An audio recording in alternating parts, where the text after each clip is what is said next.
Vous êtes une femme de plus de 40 ans et vous avez pris du ventre. Cette graisse du ventre, vous sentez qu'elle est hormonale car vous êtes en préménopause ou en ménopause et vous ne parvenez pas à retrouver un ventre plat malgré tous vos efforts. Je comprends bien le problème. À la quarantaine, mon corps s'est mis à dérailler, mon ventre s'est mis à grossir. J'ai d'ailleurs une photo de l'époque. En 6 mois, j'ai pris 15 kilos. J'arrivais à peine à fermer ce short en jean avec mon gros ventre que je planquais sous des chemisiers. Pourtant, je mangeais sainement, je faisais du sport, et puis après, je me suis effondrée. Burn-out, dépression. Dans cet effondrement de ma santé et de ma vie, j'ai fini par comprendre le problème. J'étais en fait en préménopause. Tous mes symptômes étaient liés à un dérèglement hormonal. Mais comment faire pour que mon corps se rééquilibre?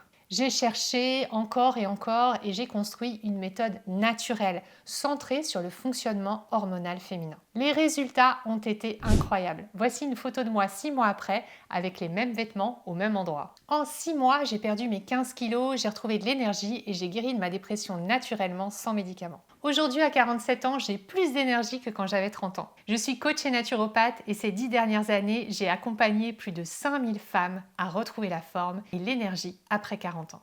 On a parlé de mon approche dans Psychologie Magazine et sur France 2 et je continue à diffuser mon message au travers de conférences et dans près de 900 vidéos ici sur ma chaîne YouTube. Et tout ça pourquoi? Pour que vous compreniez que pour vous aussi, le changement est possible. J'ai accompagné par exemple Dorothée, Hélène, Cécile et Marine. En pleine période de préménopause, elles étaient fatiguées, elles avaient des kilos en trop et elles s'en sont libérées sans régime, sans frustration. Écoutez-les. J'ai beaucoup plus de contrôle sur mon assiette aujourd'hui que ce que j'avais avant. Donc c'est incroyable en fait. Alors que je croyais, que c'était foutu, la ménopause c'est foutu, là je vais pas m'en sortir, j'ai perdu des kilos en fait et sans avoir une grosse révolution alimentaire. J'accuse moins 10 kilos sur la balance. Je me sens beaucoup mieux dans ma tête. Je n'oubliais plus rien, parce qu'avant j'oubliais tout. Au bout d'un mois et demi, j'ai perdu 5 kilos. C'est un truc de fou pour moi. J'ai l'impression qu'on m'a donné une formule magique. Je retrouve une énergie incroyable. J'arrive à courir sans douleur. Chaque kilo au moins est une victoire. Quel bonheur de se dire qu'on va enfin pouvoir retrouver son poids idéal. Si vous êtes une femme de plus de 40 ans et que vous êtes motivée pour reprendre en main votre santé et votre énergie, j'ai ouvert quelques créneaux dans mon agenda pour un diagnostic offert. On va tracer toutes les deux ensemble votre plan d'action. Cliquez sur le lien Travailler avec moi en description. Maintenant, entrons dans le cœur du sujet. Si vous êtes en périménopause ou en ménopause et que vous vous dites je ne comprends pas, je prends du ventre et je n'arrive pas à le perdre, rassurez-vous, vous êtes loin d'être seule. En réalité, plus d'une femme sur deux prend du poids à cette période de la vie. Mais surtout, ce qui change, c'est l'endroit où le corps stocke. Avant la ménopause, les œstrogènes favorisent plutôt le stockage sur les hanches et les cuisses. Avec la transition hormonale vers la ménopause, le corps a tendance à stocker plus au niveau du ventre et dans le haut du corps. Donc c'est ni un manque de volonté, ni un problème de discipline, c'est un changement hormonal et métabolique très réel. Et tant qu'on ne le comprend pas, on lutte contre son corps au lieu de l'accompagner. Et donc dans cette vidéo, on va plonger dans ce sujet. Je veux passer en revue 3 astuces majeures pour vous. Voici la première chose que je veux que vous réalisiez. Quand votre corps stocke de la graisse, tout ce qu'il fait, c'est stocker un excès. Donc, si vous ne m'avez pas entendu déjà dire ça, je veux vraiment que vous intégriez ça, pensez-y. Toute cette graisse, c'est en fait de l'excès. Votre corps ne savait pas où la mettre, il ne savait pas comment l'utiliser, donc il l'a stockée sous forme de graisse dans le ventre. Eh bien, pour la graisse hormonale dans le ventre, c'est un excès de 2 hormones spécifiques qui sont stockées, ce sont les œstrogènes et le cortisol. Alors vous allez me dire pourquoi votre corps stocke des œstrogènes là? Et pourquoi on a plus d'œstrogènes que ce dont on a besoin? Alors vous allez me dire, ben non, ça peut pas être un excès d'œstrogènes puisque j'ai de moins en moins d'œstrogènes avec la ménopause. C'est vrai, la ménopause fait qu'on ne produit plus d'œstrogènes au fur et à mesure, mais les œstrogènes sont en excès ailleurs. La raison, ce sont les perturbateurs endocriniens. Ce sont des substances que vos cellules prennent pour des œstrogènes et on en trouve partout. Les perturbateurs endocriniens, c'est dans vos shampoings, dans vos crèmes, ça peut être dans quelque chose que vous mettez sur votre peau, sur vos cheveux, ça pourrait être aussi dans quelque chose que vous buvez, ça pourrait être quelque chose dans votre nourriture. Et quand votre corps ne sait pas quoi en faire, il le catégorise. Il se dit, bon, ça a l'air de ressembler à de l'œstrogène, ça, donc je vais le stocker dans le ventre. Les œstrogènes, on en trouve dans la bière, par exemple. Vous savez, la bière, en fait, elle a ce gluten et elle crée ce ballonnement glutineux que beaucoup d'hommes ont. On voit chez beaucoup d'hommes ce côté ventre rond, ceux qui boivent souvent de la bière. Mais il faut savoir que c'est aussi un perturbateur endocrinien. Donc ça va rembourrer le corps, ça va donner de la graisse supplémentaire autour du bière-ventre et ça va aussi provoquer la graisse au niveau des pectoraux qui donne l'impression d'avoir des seins pour les hommes. Ces fameux œstrogènes en excès, c'est aussi vrai pour les hommes.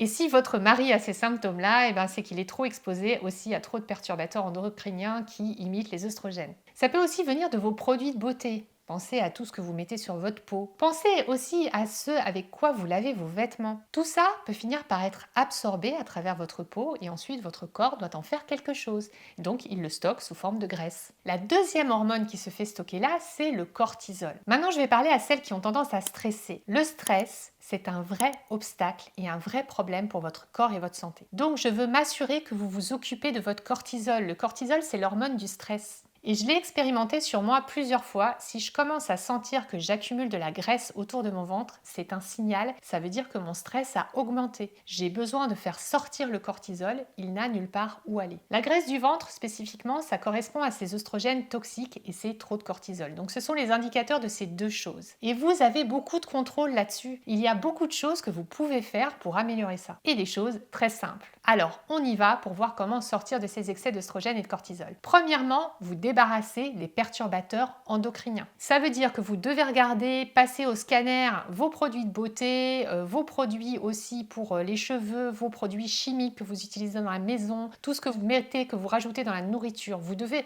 regarder les produits chimiques dans votre cuisine, dans vos lessives. En fait, vous avez certainement une surcharge chimique et vous avez besoin de vous mettre vous-même à une détox d'élimination chimique. Je vois beaucoup de femmes qui se plaignent parce qu'elles ne voient pas leur graisse du ventre descendre et parce qu'elles ont toujours du ventre. Mais est-ce que vous avez pris le temps de faire cette détox? Ça peut vous prendre une journée, mais ça vaut le coup pour passer au crible et scanner tout dans votre maison et vous assurer que vous n'avez pas d'imitateur d'œstrogène. C'est essentiel. Ok, la deuxième chose à laquelle je veux que vous pensiez, c'est que si c'est du cortisol qui se fait stocker là dans le ventre, alors comment on utilise le cortisol? Comment on le fait sortir pour qu'il ne soit pas stocké? Et c'est là qu'il faut bouger votre corps. Le cortisol s'élimine par le mouvement. Alors peut-être que vous allez me dire, oui, c'est vrai, je devrais peut-être bouger un peu plus. Et ok, mais c'est une chose de vous dire que peut-être vous allez changer et c'est autre chose d'avoir une intention ferme d'améliorer votre santé et de vous assurer que vous aimez le corps dans lequel vous vivez, que vous lui donnez la possibilité de bouger. Aimer votre corps, ça devrait être le but ultime de toutes les femmes. Vous avez besoin d'aimer le corps dans lequel vous vivez. Donc pour revenir au cortisol, imaginez une scène où on vous crie dessus et vous vous dites « Oh mon Dieu, c'est insupportable, c'est horrible » et donc là vous avez un pic de stress et le cortisol déboule en masse dans votre corps. La pire chose que vous puissiez faire à ce moment-là, c'est de rester assise là et de ne rien faire. C'est la pire chose que vous pouvez faire. Même si c'est 5 minutes, 10 minutes, bougez. Pendant le confinement avec le Covid, c'est ce que je faisais. Tous les jours, j'allais faire une petite marche dès que je stressais. Et à chaque fois que j'avais une pensée stressante, je me disais « Allez hop, c'est l'heure, je dois bouger ». Si après cette vidéo, je me sens fatiguée, je vais aller marcher. Je vais faire des mouvements pour que j'utilise toujours le cortisol. Je ne le stocke pas. Si en m'écoutant, vous sentez que c'est le bon moment pour vous pour reprendre les rênes et les choses en main par rapport à votre corps et votre santé, j'ai ouvert quelques créneaux dans mon agenda pour un diagnostic offert. Ensemble, on va faire le point sur votre situation et poser les premières bases d'un plan d'action adapté à votre corps. Cliquez sur le lien dans la description sous la vidéo Travaillez avec moi. Troisième point important, vous avez besoin d'ouvrir vos voies de détoxification. Qu'est-ce que ça veut dire? Ça veut dire que vous avez beaucoup de lymphe qui est drainée hors de certains organes. Le foie, qui est lié au canal cholédoque et à la vésicule biliaire, il a tout un système lymphatique autour de ça qui se draine dans l'intestin grêle. Ensuite, l'intestin grêle se draine également dans le gros intestin, puis cela est expulsé via vos selles. Donc parfois, quand les choses sont accumulées autour de notre ventre, ça peut être un signe que ce système de drainage ne fonctionne pas bien. Donc on doit faire circuler la lymphe, mais si elle reste dans l'abdomen, alors ça va créer plus de ces toxines qui s'accumulent autour de votre abdomen. Donc assurez-vous d'aller à la selle une fois par jour. Ensuite, plus de légumes verts dans l'assiette, parce que les légumes verts, ce sont des fibres. Ils vont vous aider à soutenir un microbiome sain dans votre intestin et ils vont aider avec les selles. Et aussi le magnésium peut être vraiment génial, surtout si vous êtes constipé. Pensez aussi à vous faire un gommage du corps régulièrement avec une loofah par exemple. La loofah, c'est une éponge végétale que vous pouvez bien passer sur les aisselles, le ventre, sur l'aine, tous ces endroits où vous pouvez aider les pores à être ouverts pour détoxifier le corps. Et puis une autre astuce, c'est l'huile de ricin.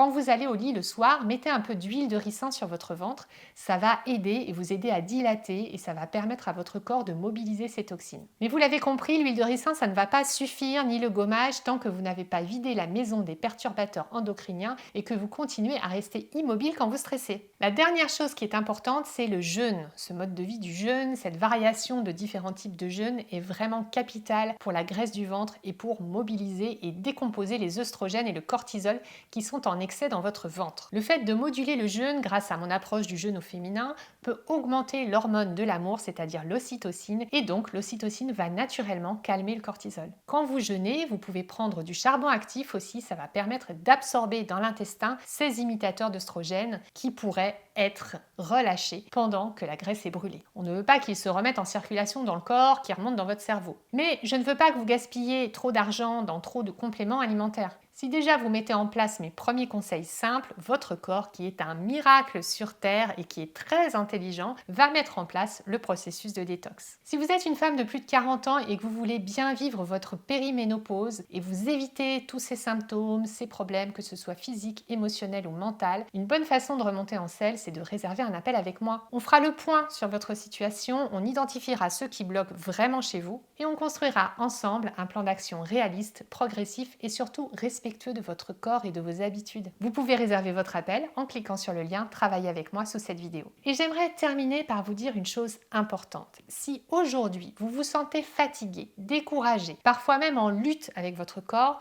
ce n'est pas parce que votre corps vous a trahi. Bien au contraire, après 40 ans, votre corps fait encore des merveilles. C'est une merveilleuse machine incroyablement intelligente. Si votre corps stocke, s'il ralentit, c'est qu'il envoie des signaux et c'est toujours pour vous protéger. Pour aller plus loin et avoir aussi tous mes conseils nutrition pour le ventre à la ménopause, je vous invite à regarder cette vidéo Ventre plat à la ménopause, ces astuces vont tout changer. Dans cette vidéo, je vous donne toutes les astuces à mettre en place dans votre assiette. Vous pouvez retrouver votre santé, votre énergie et oui, vous pouvez perdre ce ventre. Pas en vous battant contre vous-même, mais en apprenant à écouter votre corps et à lui donner ce dont il a réellement besoin. Il n'est jamais trop tard pour prendre soin de vous. Et cette période de la vie, la préménopause, la ménopause, ça peut devenir une renaissance si vous choisissez de vous accompagner en douceur, conscience et respect. Votre corps n'est pas le problème, il est la solution quand on comprend enfin comment fonctionner avec lui. À bientôt pour une nouvelle vidéo et d'ici là, prenez soin de vous.